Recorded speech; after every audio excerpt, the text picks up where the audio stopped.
Sneakers and Cleats, the podcast. Welcome back to the Sneakers and Cleats podcast. This is Monday, August 25th, episode 220. Chuck Miketinac, Don Harris, back off vacation. Don, what's going on? 220, you say, huh? 220. It's impressive. Seems like yesterday. It's a lot. I'll tell you what's going on. Football season's what's going on. Yeah, we got Coming a lot of back to work the week of, week 0, week 1, whatever you want to call it. Exciting times, high school, college. You do anything fun on your vacation or not? You know, I did a lot of fun things, but I didn't leave town. And seems like I worked most of it somehow, some way. I heard from you more on Monday. The last UTSA week. luncheon was nice with Jerry Rice. Yeah, good job at that, too, by the way. It was a lot of fun. Very entertaining. Thank you. Yeah, that was fun. Yeah, I mean, Jerry carried the show. Nice guy. You were just kind of there. That's right. My job was just lob him softballs and let him rip the Cowboys. I got a couple shots in on him, though. Have you guys watched the Gambler and his Cowboys yet? Did you finish all of it, Chuck? I did. What did you guys think of it before we get into the rest of the conversation? Overall, great, but I have some concerns. The Jimmy Hoffa thing I can't get out of my head. It's fair enough. I cannot get that out of my head. Do you realize what that means if he makes that deal with Jimmy Hoffa and who that ties him into That's true. That's a good point. Yeah. And luckily, his dad was smart enough to talk him out of it. Yes. Well, yes, but he did and was financed by Jimmy Hoffa for 10 pizza parlors. What happened there is our question. I guess we need a new. I guess he paid the loan back. He's still here. He's got both of it. He's got all of his extremities, from what we can tell. So, Yeah, a couple busted kneecaps. I definitely forgot or didn't know about the hit on Michael Irvin. That one was surprising to me. I forgot about that. The hit, the kill for hire. You know, and I remember Dennis Padini and that whole thing. I was in the courtroom on one of those days, but I think we had left before the hit came out. But you're right. I had forgotten that the girlfriend's boyfriend, who was a police officer, had put out the hit on Michael. Maybe don't sleep with the police officer's wife. Well, maybe, yeah. Just a suggestion. You know what they didn't bring up? What Irvin didn't bring up? He said the cops knocked on my door. And I said, "We're good, guys. Open the door right now," with his gun.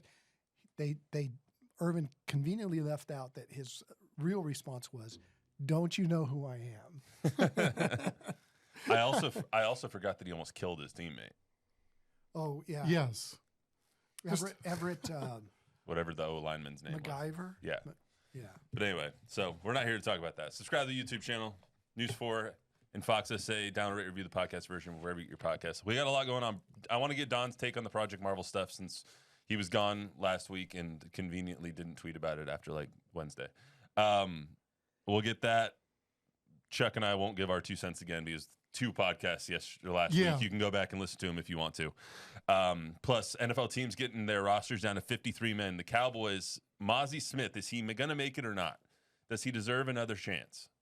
2 years in, the first rounder hasn't lived up to expectations. So we'll talk about that. Plus, the Micah Parsons situation from Friday night, laying down on a training table during the last preseason game, and the call me sign to Atlanta Falcons fans.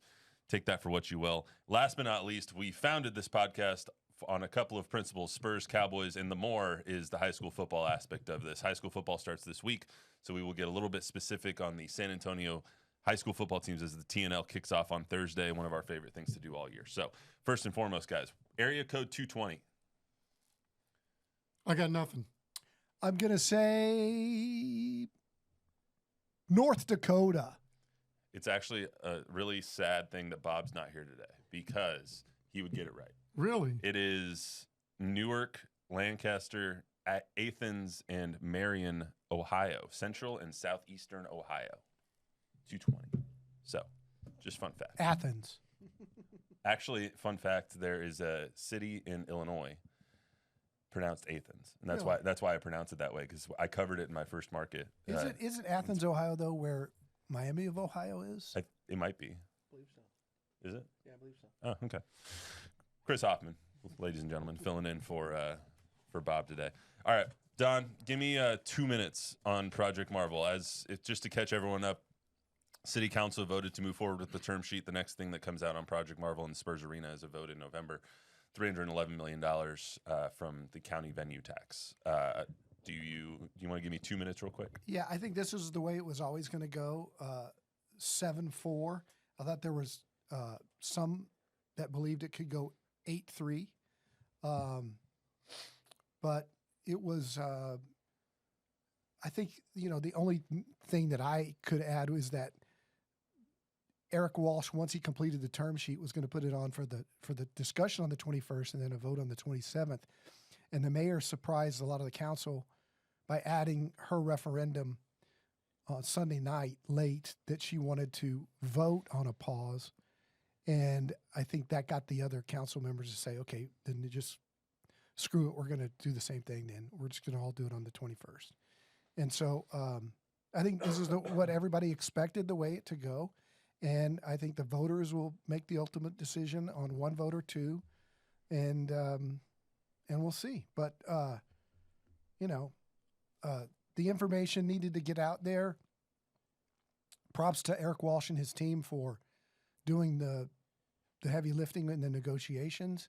I think we were all surprised at the Spurs' amount of financial commitment to this compared to some other cities. And I do think the Spurs have an uphill climb in November because I think the messaging is muddled.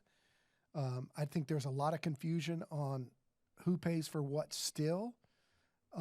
And it's hard to get people to turn out to the polls. I mean, Pablos ran against Gino Ortiz for the mayoral campaign and lost by 12,000 votes because only, 18,000 people voted. So it'll be hard to get out the vote, but they've done it in the past. They did it in 99.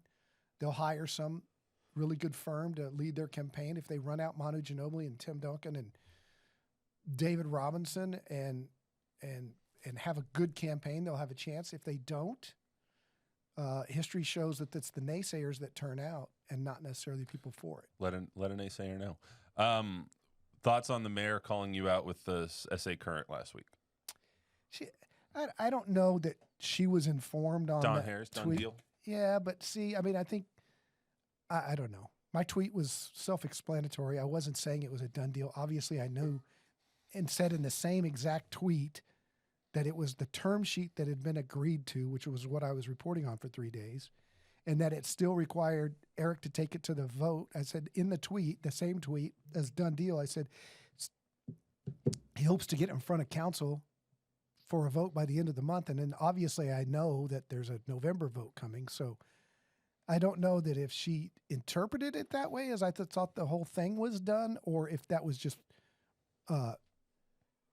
said to her a certain way. What do you think about Don Harris saying it's a done deal and take it out of context? Either way, somebody took it out of context. There was a few people on X that took it out of context, but It just misinterpreted. But it said you read my tweet. I right? read it. I also read term sheet. I also read the replies. Some Whatever. were not good. But anyway, that's all I wanted to get on in the Project Marvel part of this. I wanted you to be able to weigh in on it because you weren't able to last week. Yeah, so. I had put out 5 tweets Thursday the 14th, Friday the 15th, and every step of the way I was reporting on how the negotiations of the term sheet were going, that they were close. And then Friday I reported that they had come to a verbal agreement. And then Sunday I reported that it was a done deal. The term sheet had been agreed to. Obviously the council still had to vote. Obviously people have to vote in November. So I wasn't saying the arena's like the shovels are going in the ground. I wasn't saying it's a done deal. We're building an arena. I said the term sheet had been agreed to. So that's all I said.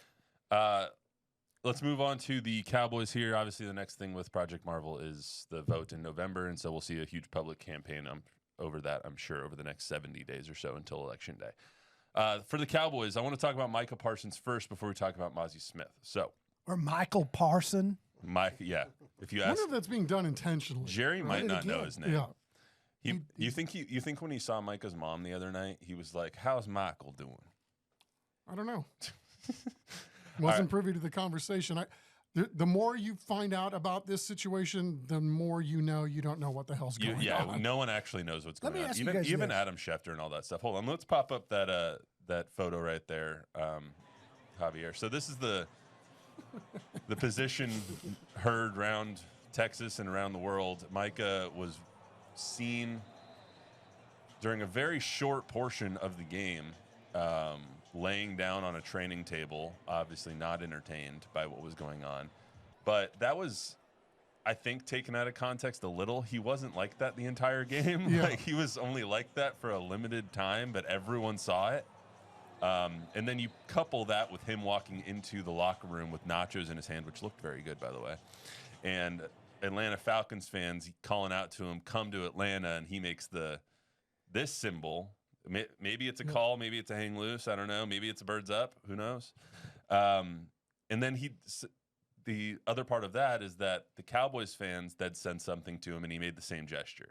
So you can take all of that and put it into a blender, and we get what the hell's going on with Micah Parsons. Whatever. Chuck? I don't think that's a big deal. Yeah, I mean, I don't know. Some of this is obviously theater. It's the last preseason game. Everybody's jockeying for position. You know, to me, on the surface, not ideal, right? Your star player, not in uniform. Even if he's not in uniform or dressed to go to the game, he could at least have his uniform on with the rest of his team, lounging on the bench, eating nachos, all the things that you just said. And then, you know, the other part of this, though, is, too, the constant needling from the Jones camp, Jerry in particular, saying Michael Parson and, you know, not getting the name right, number one. But I thought it was interesting the other day, Matt Schaub, of all people, you know, longtime NFL quarterback. Great name. And he might have aspirations to lead the NFL Players Association, which, by the way, needs somebody to lead them out of wherever it is that they are now. You're not kidding. But he said, technically, if Jerry is saying on the record that he negotiated a contract with Micah and Micah's representation wasn't there, that's against the collective bargaining agreement.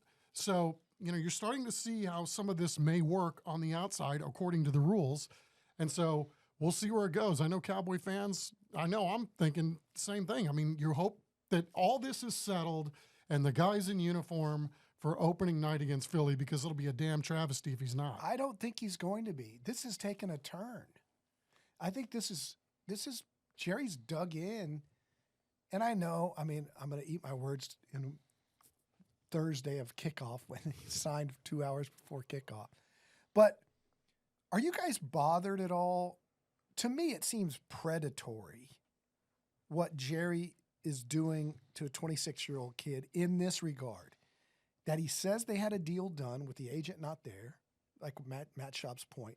Then he goes on the podcast with Michael Irvin the other day, and at the end of that, he says, Michael, why don't you get Micah and come to my office and we'll work this out? Almost like you've been through it before. You can help. Like you can help me prey on this young kid without his agent present. It's bothersome to me that Jerry would do that. And that Jerry doesn't know better. Of course he knows better that it's against the collective bargaining agreement. And then he says all this stuff about, I've always negotiated with the principal and not the player and not the agent. That's not true. All of these guys have agents, and you have to negotiate through the agent. To me, it's just a travesty that Jerry is so blatantly disregarding the rules. There's so many different situations with that too, because like Todd France, Dak's agent, like Dak was always like, just talk to my agent. I'm not talking to you. Mm-hmm. And then you hear stories like what Tony Romo said when he signed his first contract, when Bill Parcells and Jerry Jones called him in the office and they sat as close as we are right now and said, you better sign this contract. And he said no, and they gave him the deal that he wanted, but that his agent wasn't there. So you hear all these negotiating tactics and all these negotiations that Jerry Jones has done. He's done, I'm sure he's done thousands and thousands of contracts that he's negotiated and he's gotten his way. But I think Micah is kind of showing that he's met his match in a lot of these circumstances. He, though? He's got 3 years under team That's control. Right. And ultimately, it's how to play this, because he does have a contract for this year, and then he could get franchised 2 years after that. So essentially, in his formative years, before he turns 30, he essentially is under club control. That's right. So it's how far does Jerry want to really, truly push this? I'd argue that Micah has won the court of public opinion in this one, though. Like, Jerry's very good at spinning a narrative towards himself and towards the Cowboys, but Micah has done a better job at spinning it towards him. and getting kind of the public push. Agreed. And I think that's why Jerry has said we had a deal. And he's the one that went back on the deal. But I think there's a chance that Jerry knows they're not going to be very good.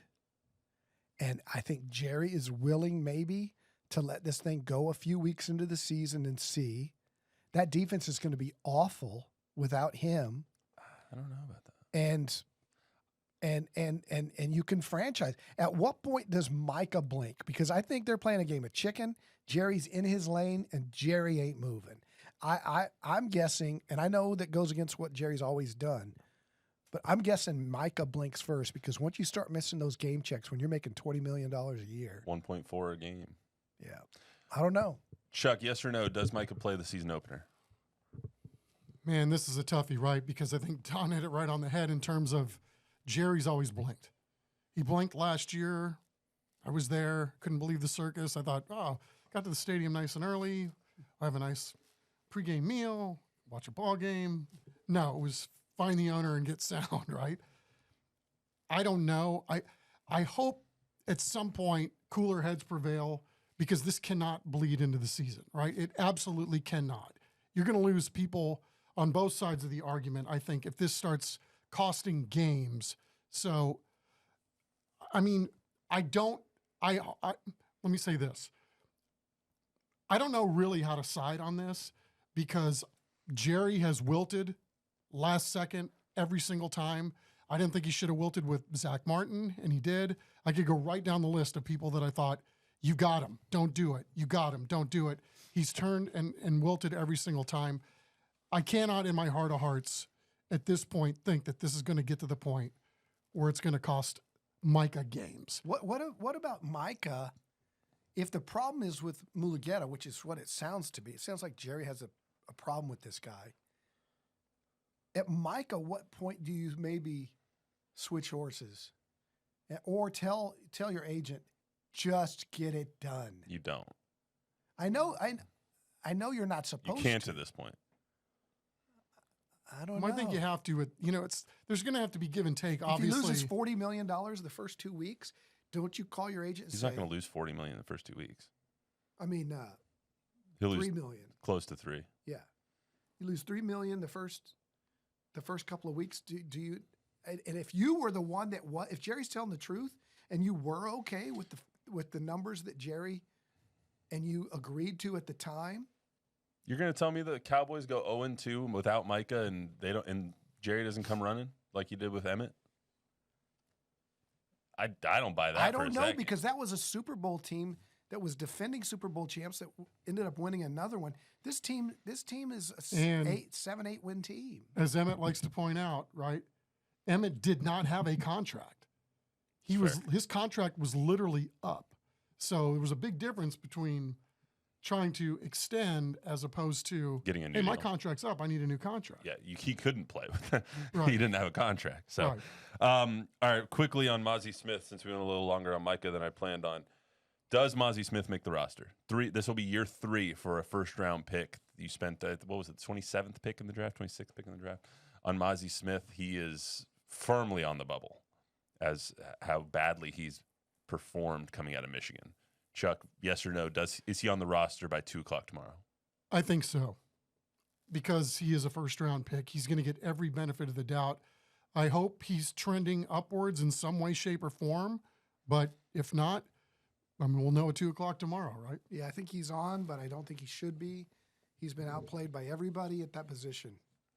All right, I want to get to high school football here. So every Monday we will do high school football for the next 11 weeks because we have TNL and TNL top 10s every single week. So how we're going to do this is very similar to last year. I'm going to run through the top 10. You guys interrupt or chime in where you want to on the top 10 if you have something to say about Brennan or Steele or Smithson Valley or whoever it is. And then we'll get to the TNL matchup. So number 1 in our TNL top 10 was the Brennan Bears. The Steve Baser-led Brennan Bears. They're 23rd, if you ask Dave Campbell's, ranked the 23rd best team in 6A. Their first game is going to be against Reagan, who's our 8th ranked team. defensive-led team last year, but they do have their running back and their quarterback coming back this season, so hoping to vault into a new world offensively in the 6A region. They probably had the best defense that they've had since their state run early in the 2010s. They've probably had the best defense last year. They should have probably beat Lake Travis last year, but they didn't. Smithson Valley, head coach Larry Hill, coming off his first championship ever, is the number 2 team in our TNL top 10. They are the second-ranked team in 5A D1. I'll give you one guess as to who number 1 is. It's Aledo. Aledo is always number 1 because they deserve to always be number 1 because they win almost every year. Yeah, So and how about 2 teams from that league in our top 5 as we skip ahead maybe just a little bit without giving any team 3 teams in that district in the top 10. There you go. 3 teams in that district in the top 25 of 5A teams. So that district is going to be ridiculous. Smithson Valley has a lot of returners on the defensive side of the ball. 8 returning starters on the defensive side of the ball, including Hudson Woods and Justin Roberts and Colton Hornsby, who's picked to be really freaking good. So a lot of experience. You're going to have to kind of roll with the punches on offense for a little while, but that's like we said, that district's no joke. You got Piper and New Braunfels in that district. And that quarterback, as good as he was last year, Kate Spradling. Yeah, they had the backup got a lot of mop-up time, so I think it's kind of like the Arch Manning situation. I don't think he's going to have big eyes going into this thing. He's got some experience. Some people that do not have a lot of experience is Cibolo Steele, who in Dave Campbell's words written in their magazine, Steele doesn't really go through a rebuild very often, but they might have to this season because they lost so much offensive firepower last season with their quarterback, both the receivers, everybody on the offensive line. They only have 2 returning starters on the offensive side of the ball. David Sines is going to have a tough task this season. Something tells me they'll be just fine as long as you got House of Hatton back there. Yeah. I can't believe that guy's finally a senior now. I know. We've been talking like about it for 10 years. You're absolutely right. Jonathan Hatton, the running back, going to Texas A&M in the fall, switched over his commitment last season from Oklahoma to Texas A&M. They also have a big man named Julian Hugo on defense, who had a breakthrough season in his junior year. So they're likely to be really good. They're picked to win that district, but San Marcos is going to be really good too. And I don't know. You can't really pencil them in like they usually do. So we'll see. They're number 3 in the TNL top 10 poll. Harlan Hawks coming off their best season ever.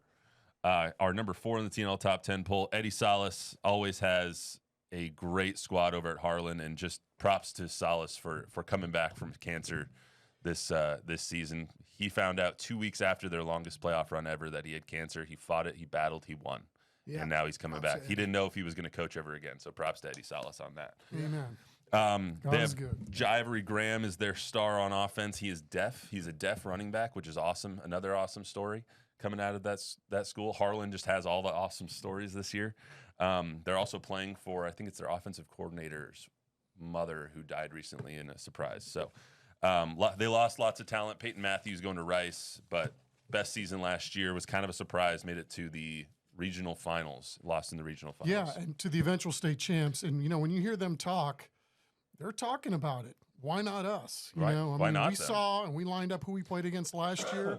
So got to get there first. But I like the fact that they're talking the talk this year about going as far as you can possibly go with this. 3 teams in that district in our TNL top 10 as well, with Sotomayor and Brennan. So number 5 is Piper Warriors, led by Nick Rogers. They are the 11th ranked team in 5A D1, part of that Smithson Valley district. They play Bernie on Friday. Got 6 returners on offense and defense. Rogers and his team took a really tough loss last season in the second round. They were undefeated. Go to Flower Bluff, comes to town and beats them in double overtime, and Nick Rogers was shocked that they went for 2 to win that game. So they've got a chip on their shoulder to come back, and they kind of remind me of UIW, offense that clicks no matter who's at quarterback. But sometimes you get the wrong quarterback in there, and maybe your offense doesn't click. And they've been real good at getting a quarterback every year out of the portal. They have, pretty much, honestly. So they're going to be really good. The Johnson Jaguars are 6th. Their head coach is TP Miller. We'll talk about them just here in a little bit since they're on TNL. Number 7 is New Braunfels. They're the 3rd team in that district that's going to be really good. They're the 23rd ranked team in 5A D1. Play Madison on Friday.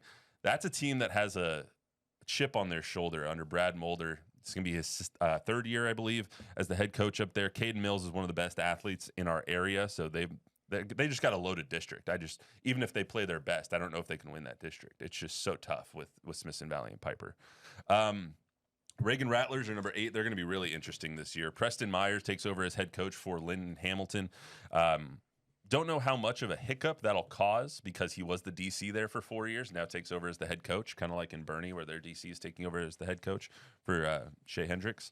So Cole Higbee is preseason district MVP on defense. So their defense is going to be clicking. 7 returning starters, including Cole Higbee and Hunter Cacciatore.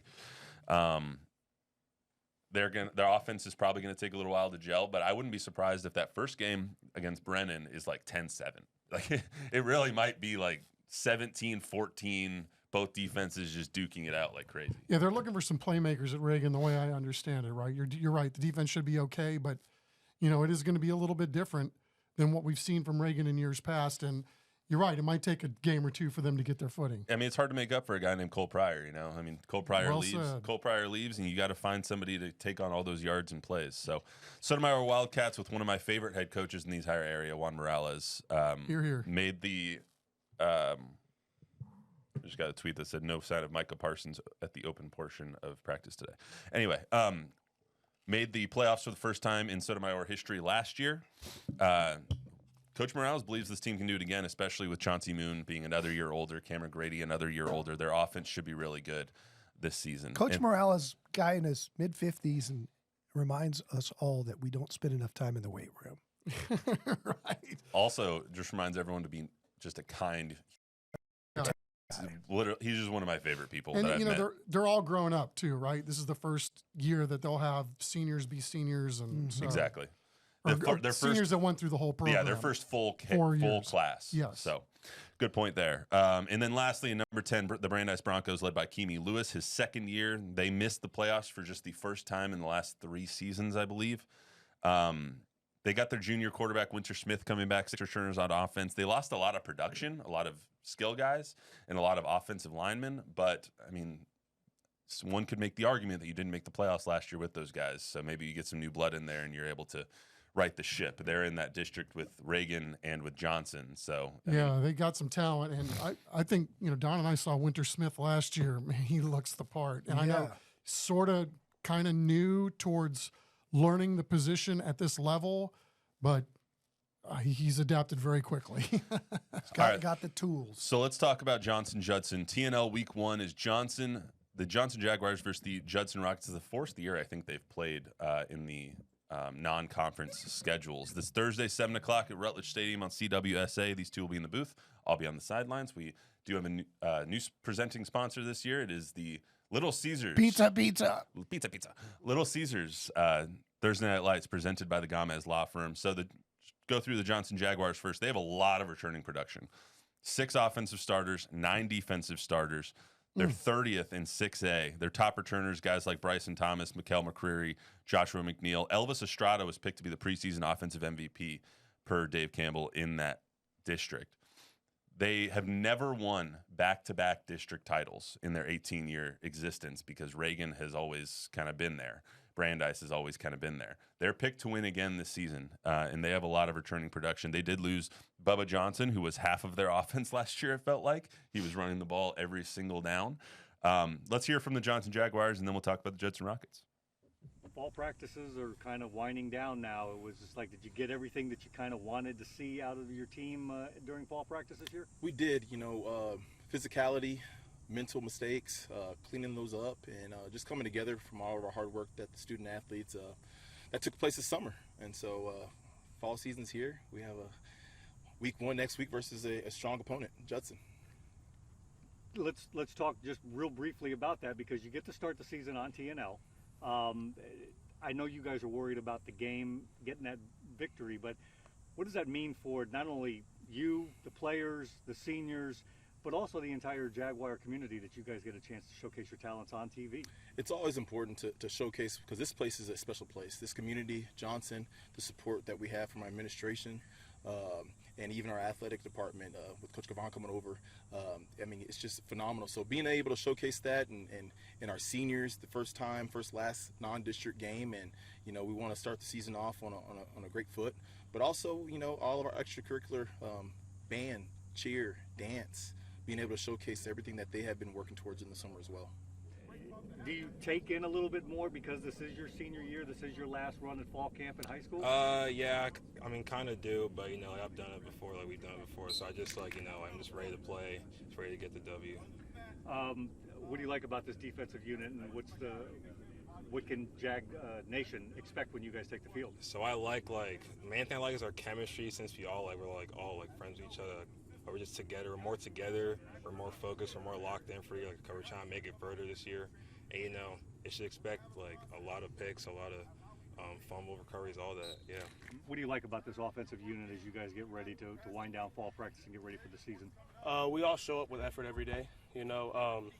We all just put our best foot forward, and, you know, regardless if we're hurt, we're tired, we still come with the end goal in mind. What we did last year doesn't matter anymore, you know what I mean? So we're just going to build, although, like, we're still building off of it. We're not going to be like, oh, we went second round last year. We're just starting 0-0. I know you're worried about the game against Judson, but for a senior, one last chance to get to showcase your talents on television for all of San Antonio and South Texas to see. What does that mean to you? It's cool, you know what I mean? But I'm just worried about the win. So even though we'll be on TV, we could be on national TV too. But all we got to do is go 1-0 next Thursday. So on the other side of things, as compared to Johnson is Judson. Judson is in a much different position where a lot of people are picking them not to make the playoffs once again, which is not what they're used to. So especially under Mark Soto. Mark Soto's had I don't want to say he's had a rough go since he's been back at Judson, but they haven't been as good as I know he wants them to be since he's gotten there. They have a few returning starters. They did lose their 3-year starting quarterback, Elijah Favela. He graduated last year. But they do have Jay Storm Knight, who is one of the best prospects in our area, especially along the offensive line. He's a soft. You want go ahead. No. Go. I was just going to say, he just this week he turned 15. Yeah. Like, the kid was 14 years old and he got offers from Texas and Texas A&M. He's 6'6", 6'7", 385. He's going to need to drop a little bit of weight, but damn. That's Or all I just got to say. make it muscle as you grow even bigger. Is Yeah, there he's an a NFL? sophomore. Is there an NFL offensive lineman that's 385? Not off the top of my head. I don't know. I don't think so. I don't think so. Usually it's about 320 is the max, right about there, 320, 330. But I mean, he's a big MFer. Like, he's a big kid.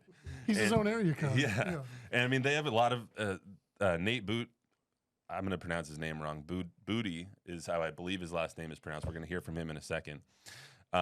They have a lot of veteran leadership on their offensive line that's coming back, but they do have to work out a new quarterback. They have to work out new weapons on the outside. You're going to hear from Mark Soto here in a second. He is 100% committed to getting back to the playoffs and proving everyone wrong this season. So. Yeah, I wouldn't bet against him either because, you know, a lot of this is he's trying to build a different culture, wants more straight and narrow, and if anybody's up for that job, it's Mark Soto. And, yeah, I would not go to sleep on a Mark Soto squad ever. Yeah, take a listen to how intense Coach Soto is when Jack asks him these questions. People may not think we're going to be good, but it sounds like your bunch wants to show everybody something. I'll tell you right now, our kids are confident in what they can do, and our coaches are confident as well. So we're looking to move forward and make sure that we understand that we take off around here. We don't just stay on the landing pad. We take off. So what kind of bounce back do you expect this year? I expect to go to the playoffs and go several rounds. That's what I expect. And so do our kids, which is more important than what I expect. We expect to win this season. Yes, sir. We've been grinding all season, off season, and all that.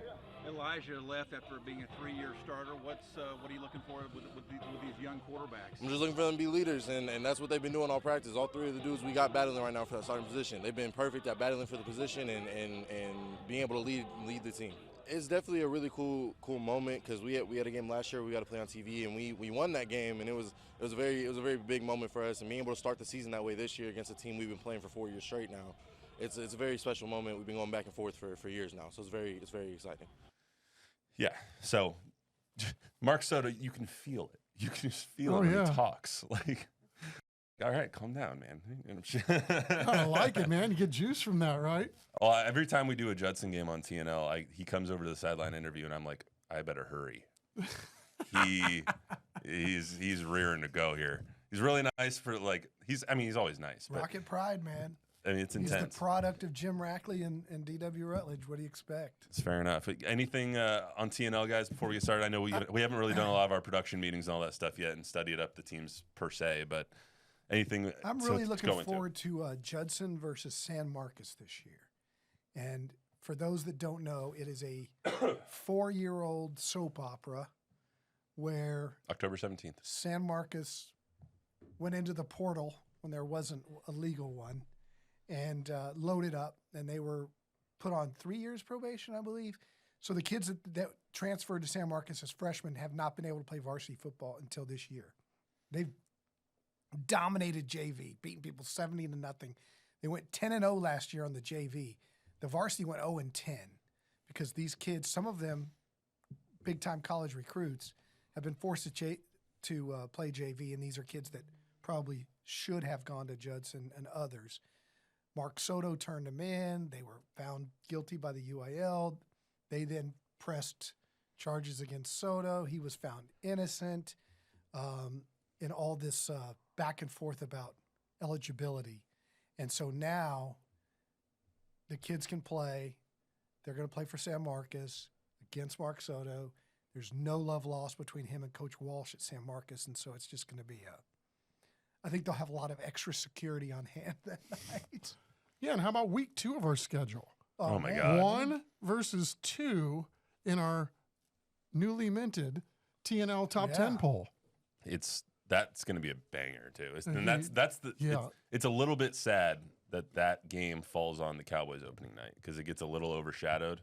Will it? I mean, I hope not because I'm going to be. I know what I'll be tuned into. Yeah. So I mean, I'll be there. So we'll see. But you know what we found is that the Cowboys brings more people to the television, and so there's a lot of this during commercial breaks, half times, and so TNL. A lot of eyes that wouldn't necessarily be on a TNL game go to TNL when they're already sitting down to watch football. So when the Cowboys are down like 40-0 on opening night to the reigning champion Eagles, tune into TNL. Fantastic finish. The fantastic finish of TNL. All right, that's all we got for you today on the Sneakers and Cleats podcast. Remember to download, rate, review, subscribe, give us a 5-star rating, tell friends on Enemy. We will be back on Thursday, the day of TNL. We will see you then.